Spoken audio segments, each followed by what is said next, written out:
ஒழுங்குமுறை சட்டம் அல்லது பட்டயச் சட்டம் 1773 என்ன சொல்லுதுன்னு பார்ப்போம்.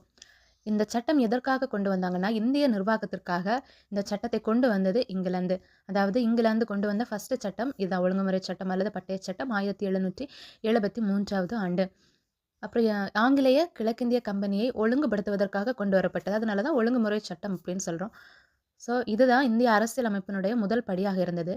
அப்புறம் இந்த சட்டத்துல வந்து வங்காள கவர்னர் பதவியை வந்து வங்காள கவர்னர் ஜெனரல் அப்படின்னு சொல்லிட்டு மாற்றி அமைச்சாங்க.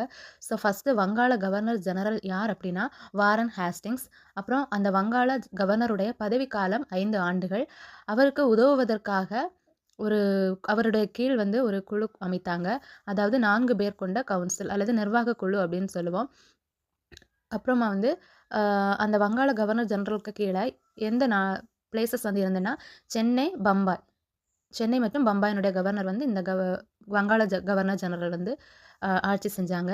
அப்புறம் வந்து 1774 ஆண்டு கல்கத்தாவில் முதல் தலைமை நீதிபதி மற்றும் 3 நீதிபதிகள் கொண்ட ஒரு உச்ச நீதிமன்றம் இந்த சட்டத்தின் கீழ் வந்து கொண்டு வரப்பட்டது. முதல் தலைமை நீதிபதி யாருன்னா எலிஜா இம்பே. அப்புறமா இந்த ஒழுங்குமுறை சட்டம் எதை வந்து மையமாக இருந்தது அப்படின்னா ஊழல் மற்றும் தனியார் வர்த்தகத்தை தடுத்து நிறுத்தியது இந்த சட்டம். அதுக்கப்புறமா முதல் அதிகார மையமாக்குதல் வந்து இந்தியாவில் ஆரம்பமானதே இந்த ஒழுங்குமுறை சட்டத்தின் மூலமாக தான். அதுக்கப்புறம் ஜூன் 10ஆம் தேதி 1773 3ஆம் ஆண்டு இங்கிலாந்தில் வந்து இயக்குநர்கள் சங்கம் அப்படின்னு சொல்லக்கூடிய சங்கம் 24 பேர் கொண்ட ஒரு இயக்குநர்கள் சங்கம் வந்து இந்த சட்டத்தின் மூலமாக இங்கிலாந்தில் தொடங்கப்பட்டது. ஸோ இவ்வளோதான் இந்த ஒழுங்குமுறை சட்டம், பட்டய சட்டம். தேங்க்யூ.